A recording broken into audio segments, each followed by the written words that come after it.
Okay, now we're going to show how to add a countdown timer to a blog. So first you'll be in your blog. So go to all posts. Let's say this is our blog, Diet versus Lifestyle Changes. So you're in your blog that you're creating, and at the bottom is where you'll put the countdown timer. So to do that, you have to open a new tab, which is done by clicking this plus button right here.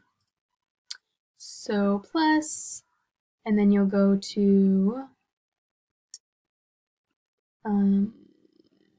lilypt.com/login.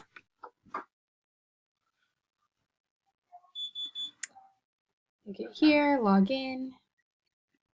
And at this point, you have two tabs open. You have the one of your blog and then a new one as well.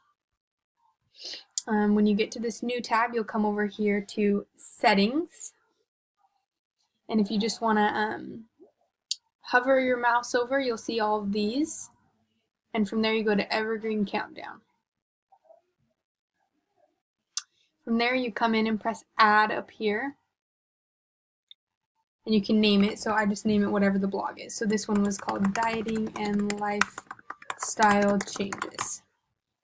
And then you'll scroll down, change it to how many minutes you want it, and we always just do 45 minutes. So that's it, like that. From there, scroll down and save. From here, it will take you to all the countdowns you've ever made, all the timers you've ever made. So we will go all the way to the bottom where the new one will be made. Diet and Lifestyle Changes. From there, you copy this code. So you just highlight, copy.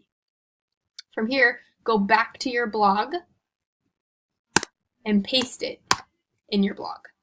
So I already had one in there because I've already done this blog, but this is where you would paste it. And it looks funny. You just see the code right here, but that doesn't matter. It's just supposed to be a code. You update it.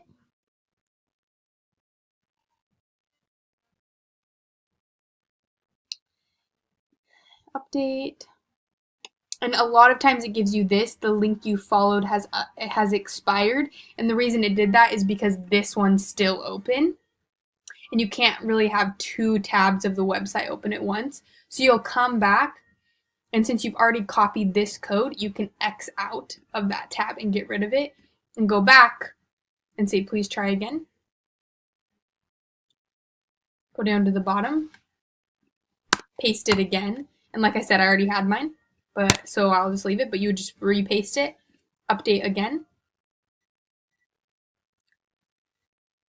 And from there it will update, and you can click here to see if it worked. Click the link, scroll to the bottom, and there it is, your countdown.